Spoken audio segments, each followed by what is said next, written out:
அகத்தீஸ்வராய நமக. ஓம் அகத்தீஸ்வராய நமக. ஓம் அகத்தீஸ்வராய. காப்பான கருவூரார் போகநாதர், அருணையுள்ள அகஸ்தியர் சட்டைநாதர், மூப்பான கொங்கணரும் பிரம்மசித்தர், முக்கியமாய் மச்சமுனி நந்திதேவர், கோப்பான கோரக்கர் பதஞ்சலியார், உரிமையுள்ள இடைக்காடர் சண்டிகேசர், வாப்பான வாதத்திற்கு ஆதியான வாசமுனி கமலமுனி காப்புதான். எல்லா சித்தர்களுக்கும் எல்லா யோகிகளுக்கும் நவகோடி சித்தர்களுக்கும்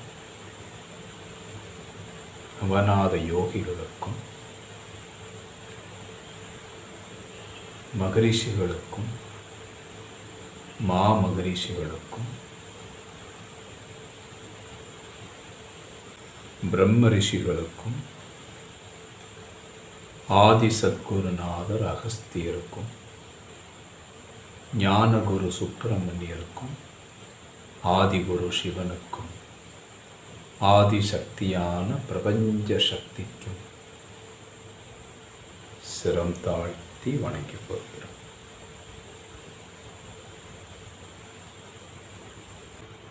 இனி அகத்தியருடைய அந்த வாசியை பற்றி அவர் அடுத்தல சொல்றார். வாசியினுடைய மகிமை என்று சொல்றார். திறமாக நின்று அந்த மனை சென்று தீயான ரவி மதி சேர்ந்த பாகம். உங்களுடைய திறமைன்னா என்னன்னா, உங்களுடைய திறமை என்பது உங்களுடைய அக விஷயங்களை நீங்கள் பார்ப்பதும், அகத்துக்குள்ளே இருக்கக்கூடிய அனைத்தையும் நீங்கள் உள்நோக்கி போகலாம். உங்கள் திறமை இருக்கு. வெளி ரீதியான திறமைகள் எல்லாத்தை விட அகத்திறமை தான் ரொம்ப பெரிய திறமை. பேசுவது என்பது மிக திறமை என்று சொல்கிறோம். ஆனால் பேசாமல் இருப்பதே பேசதை விட பெரிய திறமை. அப்போ வெளி ரீதியாக செய்யக்கூடியதை விட அகநிலையில் செய்யக்கூடிய திறமை தான் பெரிய திறமை. அந்த திறமையை அதை திறமாக அதை உறுதியாக நம்ம மனதை அந்த தீயான என்று சொல்லக்கூடிய அந்த ஒளித்தன்மையை எப்படி இருக்கு? ரவியும் மதியும். ரவின்னா சூரியன், மதி என்றால் சந்திரன். இப்போ நமக்குள்ள இருக்கக்கூடிய ரவி மதி என்றால் சூரிய கலை சந்திரக்கலை சேர்ந்த பாகம். அது ஒன்று இணையக்கூடியது தான் இந்த வாசினுடைய. அது ஒன்று இணையாமல் அது ஒரு கலையின் அடிப்படையில் இயங்குமா இருந்தால் இங்கே மனம் இயங்குது. மூச்சு வேகமாக நீண்டு மூச்சு இயங்குது. அப்போ எந்திரியங்கள் இயங்குது. எந்திரியங்கள் வழியாக அனைத்தையும் தூண்டப்படுது. அனுபவிக்கக்கூடிய எண்ணங்கள் வருது. அனுபவத்தில் அனுபவிக்கும் போது அனுபவத்தை கொள்ளுது. அனுபவத்தை பதிவு பண்ணுது. பதிவு பண்ண அனுபவத்தை மீண்டும் மீண்டும் அனுபவிக்கிறதுக்காக முயற்சி பண்ணுது. அப்போ இந்த ரெண்டு கலையும் ரவி மதி என்ற இந்த இரண்டு கலையும் நம்ம என்ன செய்யணும்? ஒன்று ஆக்க தான் நமக்குள்ள அந்த ரெண்டு இணைக்க தான் இந்த வெளி ரீதியாக நம்மளை இயக்கக்கூடிய அந்த உந்துதல் உள்நோக்கிய உந்துதலாக மாறும். அப்படி உள்நோக்கி சேர்ந்த பாகத்துக்கு தான், அப்படி சேர்ந்து கொள்வதற்கு தான் நம்ம இந்த சாதனையை ப்ராக்டிஸ் பண்ணுறோம். பரமான தேசியடா அமாவாசி. அந்த பரநிலையில் இருக்கக்கூடியதை நாம் உள்நோக்கி செய்வதற்கு தான் அமாவாசி என்று சொல்லக்கூடியது மிக முக்கியத்துவமான நாளாக கருதுது. பத்தி நின்று திருவாசியானால் அதை பற்றி அதிலே தீவிரமாக நிற்பதேதான் ஏகாதேசி. அப்போ ஏகாதேசி என்றாலே அதிலே தீவிரமாக இருப்பது. உங்கள் ரெண்டையும் இணைத்ததுக்குள்ளே ரவிமதி என்று சொல்லக்கூடிய இரண்டை இணைக்கக்கூடியதே ஏகாதேசியாக உரமாக நின்றதொரு ஏகாதேசி. அப்படி உரமாட்டு உறுதியாட்டு அதிலே நாம் அந்த வாசியினுடைய நீளத்தை குறைக்கணும். பொதுவாக வாசியோகம் அப்படின்னாலே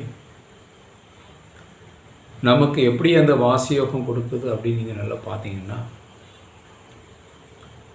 வாசி அப்படிங்கிறபோது எப்படி காற்றினுடைய மூச்சினுடைய ரெண்டு மூச்சினுடைய தன்மையை இணைச்சு அதை பிராணாயாமம் நம்ம செய்கிறோமோ,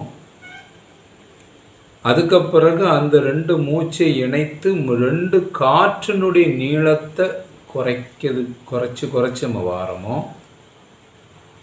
அதே போல் முதல்ல அண்ணாக்கு வச்சு நம்ம வாசிய சுசுமுனை வழியாக மூலாதாரம் டு நாம் புருவமத்தி வரைக்கும் சுசுமுனை வழியாகத்தான் நம்ம நீட்டி அந்த வாசியை செய்கிறோம்.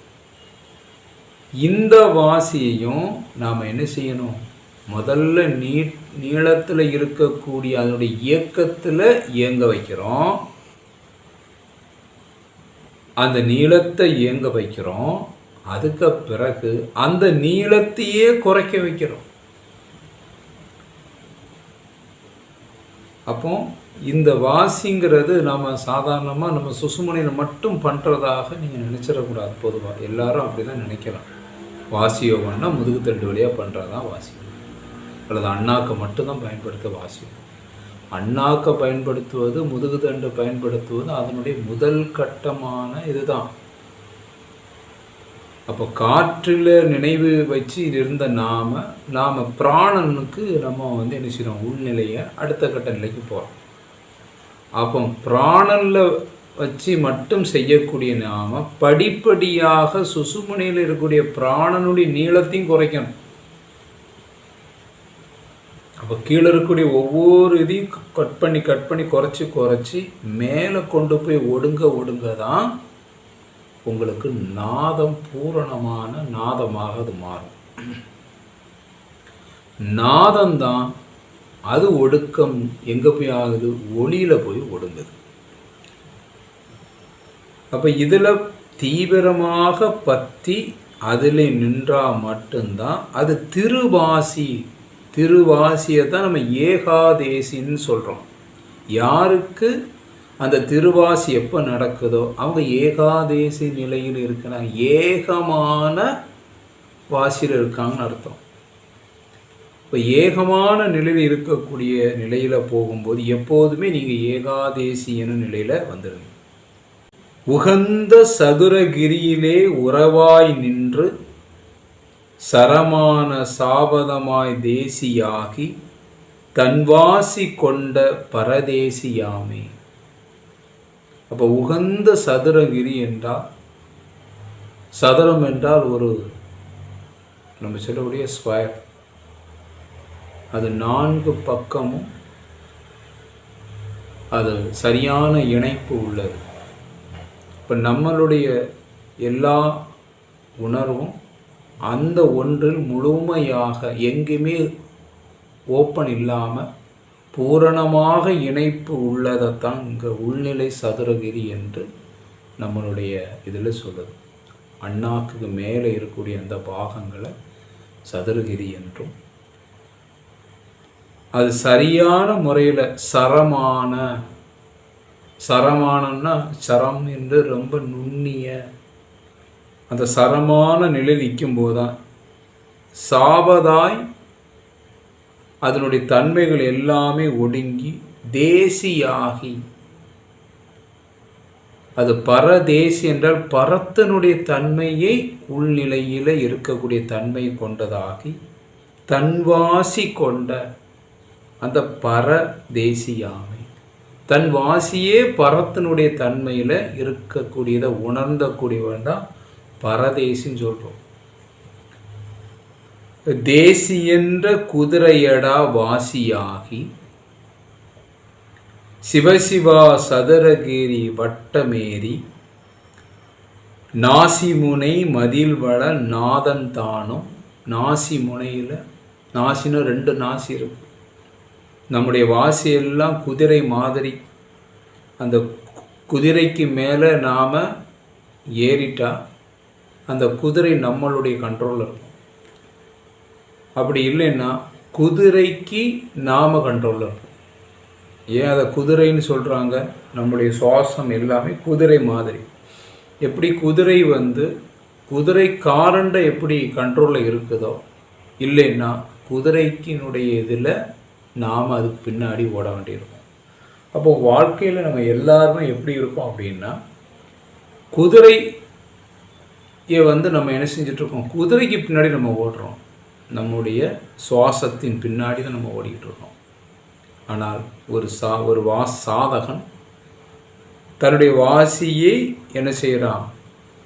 வைத்து அந்த குதிரை என்று சொல்லக்கூடிய இந்த மனம் என்ற குதிரையை, மனம் எனும் அந்த உணர்ச்சியை இந்த வாசி என்ற நிலையை கொண்டு அதன் மேலே ஏறி, குதிரையடா என்று சொல்லக்கூடிய அந்த குதிரையை தன்னுடைய கண்ட்ரோலில் கொண்டு வந்து நாசி முனை மதில் வளர் நாதன்கார். நாசி என்றால் இந்த மூக்கு தான் நமக்கு நாசின்னு தெரியும். இது காற்றுக்கான நாசி தான். மூக்கு நுனி, மூக்கு நுனிக்கு மேல் பகுதி இருக்கக்கூடிய அந்த நாசி என்று சொல்லக்கூடிய அதனுடைய தொடக்கம். இந்த நாசி என்ற நாதனுடைய தன்மையாக இருக்கக்கூடிய சப்தத்துக்கான உங்களுக்குள்ளே இந்த சப்தம் எங்கேருந்து வருது அப்படின்னா அதனுடைய ஆரம்ப புள்ளியை நம்ம கண்டுபிடிக்கணும். எப்படி காற்றுக்கு ஒரு புள்ளி உள்நிலையில் அண்ணாக்கு இருக்குதோ, நாதத்துக்கு ஒரு தொடக்க புள்ளி இருக்குது. அந்த நாதமாக இருக்கக்கூடியது அவன் தான் நாதன் தானும். நாசி முனையில் அவன் இருக்கிறான். நாசினா அண்ணாக்குக்கு மேலே இருக்கக்கூடிய அந்த முனையின் உள்ளே இந்த சொல்லக்கூடிய பிராணனுக்கு மூலமாக இருக்கக்கூடிய நாதத்தை நாம் அனுபவிக்கிறோம். நடுவீதி சென்று வலம் நாடும்போது, நடுவீதினா இது உங்களுடைய சுசுமனை வழியாக வலம் சென்று வலம் போகணும். ராஜாக்கள் எல்லாமே அன்னைக்கு ஒரு தெருவில் வலம் போவாங்க. வலம்னா வீதி வலம் போவாங்க, எல்லாத்தையும் பார்க்க போவாங்க. எல்லாருடைய குறைகளை போய் பார்த்து தீர்க்கதாட்டு ஒரு வழக்கம் உண்டு. அந்த பாதைக்கு பேர் ராஜபாதை என்று பேர். இப்போ நமக்கு ஒரு ராஜபாதை இருக்குது. எங்கே? நம்முடைய முதுகுத்தண்டு. அந்த முதுகுத்தண்டில் நீங்கள் வலம் போகணும். சென்று வலம் நாடும்போது, நீங்கள் போயிட்டு வரும்போது, இதை தான் முதல் நிலையை நம்ம வாசி சொல்கிறோம். நம்முடைய முதுகுத்தண்டு வழியாக வலம் போகணும், போயிட்டு வரணும். போயிட்டு வந்தால் மட்டும்தான் என்னென்ன குறைகள் இந்த சுசுமனை பாதைக்குள்ளே இருக்கிறோம், விகாரங்கள், மன எழுச்சிகள், பதிவுகள், இதெல்லாம் நம்மகிட்ட இருக்க குறைகள். இந்த குறைகளில் நிவர்த்தி ஆகணும்னா சுசுமனையில் வலம் வரணும். அப்போ வலம் நாடும்போது ஓசையென்ற சிலம்பொலியின் உள்ளே வாங்கி அந்த நாதத்தையும் நாம் என்ன செய்வோம்? நமக்கு ஒவ்வொன்றுலையும் நாதத்தை கேட்போம். அதனால் சொல்கிறேன், நீங்கள் உங்களுடைய சுசுமனையில் நீங்கள் பலம் வரும்போது தான் ஒவ்வொரு சக்கரங்களிலும் இருக்கக்கூடிய நாதத்தை சிலம்பொலின்னா மணி, சிலம்புனாலே ஓசை. உங்களுடைய அநாதத்திலிருந்து வரக்கூடிய அந்த மணி நாதத்தை தான் சிலம்பொலி என்று சொல்லுறோம். அந்த சிலம்பொலியை உள்ளே வாங்கி உள்ளே இருக்கக்கூடிய ஒவ்வொன்றும் வலம் வரும்போது தான் அந்த நாதத்தை நம்ம கேட்க முடியும். அப்படி கேட்டு வாங்கி அதை கேட்டுக்கிட்டே ஒன்று பத்தாய் நின்று கலையான தேவி, ஒன்று பத்தாய் 10 வித நாதமாய், 10 வித நாதமாய் நின்ற கலையான தேவி. தேவி என்றாலே அந்த கலை என்று சொன்னாலே, கலைமகள் அல்லது தேவி என்றாலே நாதத்தை குறிப்பிடுறாரு. நாதத்தை தான் அவங்க தேவிங்கிறாங்க. அந்த 10ஆய் நின்று கலையான தேவி. தேவி எப்படி இருக்காங்க? நம்ம பல உருவங்களை வச்சிருக்கிற தேவி நம்முடைய சுசுமனை என்று முதுகுத்தண்டுக்குள்ள நாதமாக, நாத ஒளியாக அவங்க வீட்டிருக்கிறாங்க. அப்போதான் அந்த நாதத்தை கேட்கும்போது தான் நீங்கள் தேவியை நீங்கள் நாதமாக, சப்தமாக நாம் உணர்ந்தோம். பேசிய சொல் எழுத்து வகை என்ன சொல்வேன், இப்படி உணர்ந்ததை என்னால் பேசின பேச்சினாலேயோ எழுத்து வகையினாலேயோ என்ன சொல்லும், எப்படி இதை சொல்ல முடியும்?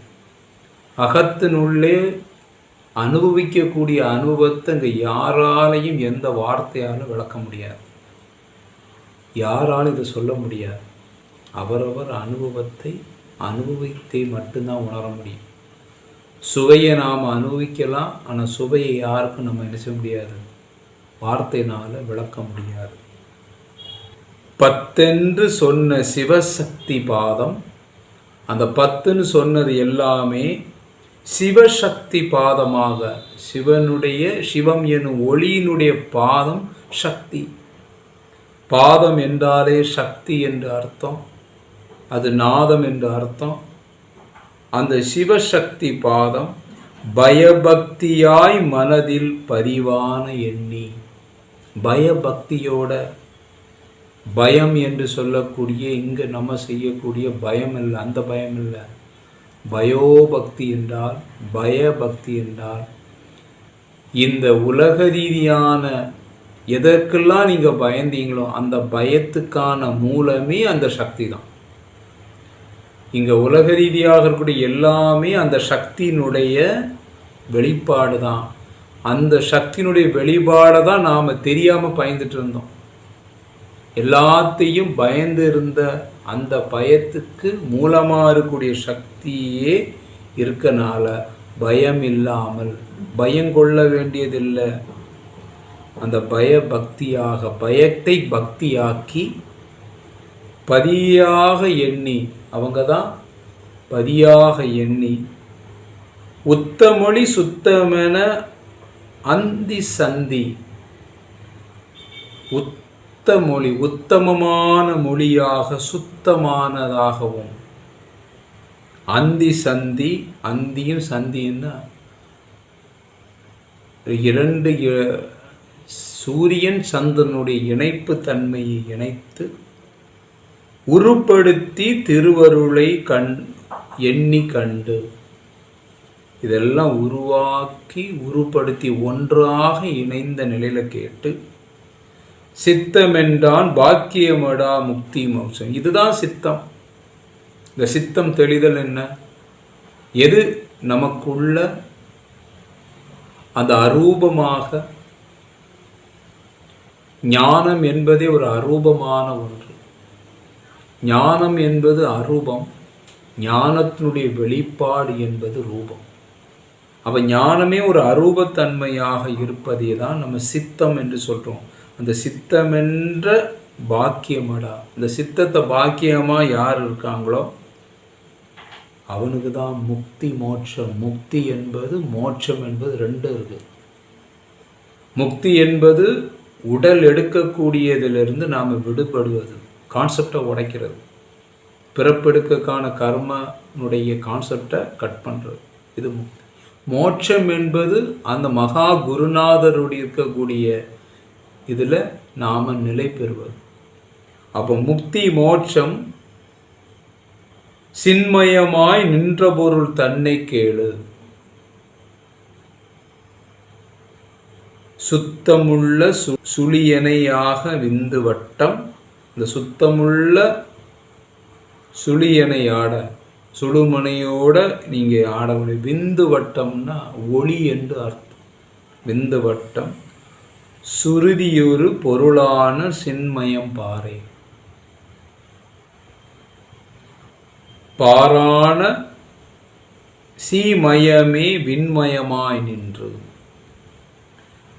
ஏகம் இங்க இருக்கக்கூடிய அனைத்துமே சி என்ற மயமே, சீனா ஒளி, சி என்ற சிவமயமே, அதுதான் விண்மயமாக நின்று. இங்க இருக்கக்கூடிய விண்ணு எல்லாமே, விண்வெளி என்று சொல்லக்கூடிய இந்த வான்வெளி எல்லாமே அந்த சிவம் எனும் தான் விண்ணாக விரிந்து இருக்குது. பருதி மதி சுடரென பருவமாகி நேராகி நின்றது எங்கும் தானாய். அது எங்குமே தானாக அது நிற்கிறது. நிரஞ்சனமாய் நிறைந்த எப்போதுமே நிறைவான தாய் நின்று நிர்மலமாய் நீதான் என்று. நிர்மலம் என்ன? ஒன்று எல்லாமே எந்த மலம் இல்லாத, எல்லாத்துக்கும் மலம் இருக்கு. இங்க இருக்கக்கூடிய பிரபஞ்சத்தில் இருக்கக்கூடிய எல்லாத்துக்கும் மலம் என்ற கழிவு இருக்கிறது. அதுக்கு நிர்மலம். நிர்மலம்னா கழிவு இல்லாதது, எந்த கழிவும் இல்லாதது. அப்படிப்பட்ட அந்த நிர்மலமாய் நீதான் என்று கூறான சத்தவுமாய் சுத்தமாகி. இங்கே கேட்கக்கூடிய எல்லா சப்தமும், அந்த சத்தம் எல்லாம் சுத்தமானதாக ஆகுதுன்னா அது பிரபஞ்ச நாதமே சுத்தமானது. அதை விட சுத்தமானது இங்கே வேற ஒன்றும் இல்லை. மீறினதோர் நாதமடா மௌன பிள்ளை. இந்த நாதம் எப்படி உள்ளது? எல்லாத்தை விட மீறினது, எல்லாத்தையும் தாண்டி. இந்த பூமிக்குள்ள கேட்கக்கூடிய எல்லாமே ஓசை, காற்றினுடைய இணைப்பை கொண்டு இருக்கக்கூடிய ஓசை தான். அப்போ நாதம் இதுக்கெல்லாம் அப்பாற்பட்டது. அந்த 10 வித நாதம், வண்டு நாதம், குழலோசை, யாழோசை, மணியோசை, கடலோசை, சிங்கத்தினுடைய ஓசை, சங்குனுடைய ஓசை, இடி முழக்கம் என்று சொல்லக்கூடிய அந்த 10 நாதமும் தான் நாம் ஓங்கார நாதம் என்றும் பிரணவ நாதம் என்று சொல்கிறோம். இதை தான் 10 தேவியாக நம்ம சொல்கிறோம். இந்த 10 தேவியாக இருக்கக்கூடிய இந்த நாதம் தான், இந்த நாதத்தினுடைய தன்மையை கேட்பது தான், அதையே நீங்கள் கேட்கறது பேருக்கு தான் அது மௌன பிள்ளை. ஒருத்தர் மௌன நிலையில் இருந்தாங்க, மௌனியாக இருந்தாங்கன்னா அவங்க என்னவா இருந்த அந்த நாதத்திலேயே அவங்க இருந்தாங்க. இந்த நாதத்தினுடைய பிள்ளையாக, இந்த நாதம் எனும் பிரபஞ்ச சக்தியின் மகனாக அவங்க இருந்தாங்க. பேரான பிள்ளையடா மௌன நாதம். அந்த மௌனம் எப்படி இருக்கணும்? பேரான பிள்ளை, பெருமைக்குரிய பிள்ளை அந்த மௌன நாதம். மௌனத்தில் இருந்து நாதத்தையே உபாசனை செய்ய செய்ய அந்த மௌன நாதம், அதுதான் உண்மையான மௌனம். மௌனம் என்றாலே நம்ம நாதத்திலே நாம் இருக்கிறது பேர் தான் மௌனம். அப்போ நாதத்திலே உணர்வுலே நாதத்தை கேட்டே இருப்பது மௌனம். பெருமையுள்ள பூரணமா, அதாவது நாத இங்க முழுவதும் பாறை. அந்த பெருமையுள்ள பூரணமான நாதம், அந்த மகான் நாதத்தை, அந்த மகா சப்தத்தை, அங்கே கேட்கக்கூடிய பிரணவ நாதத்தை அகத்தினுள்ளே கேட்டு இருப்பதே பூரணமான. இந்த நாதம் நமக்கு பூரணமாக ஆகணும்னா இந்த வாசி என்று, வாசி எதில் போய் இணையுது? பிராணன் எனும் வாசி எங்கே போகுது? நாதத்தில் போய் சேர்ந்துருது.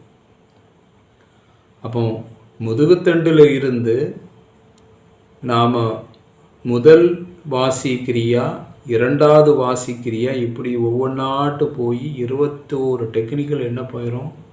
முதுகுத்தண்டில் இருந்து கொஞ்சம் கொஞ்சமாக மேலே மேலே மேலே கடந்து கடந்து கடந்து கடைசியில் அது மேலே போய் நின்றுடும்.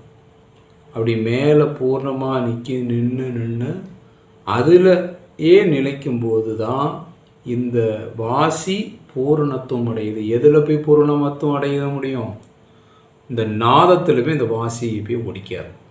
அப்போ நாதத்தில் வாசியை ஒடுக்கி நாதம் ஒளியில் போய் ஒடுங்கும். எப்போ ஒளியில் ஒடுங்குறோமோ அதுவே பூரண சம ஆதி. ஆதி என்ற ஒளிக்கு சமமான தன்மையில் நாம் அந்த ஒளியிலே இணைந்து இருப்பது.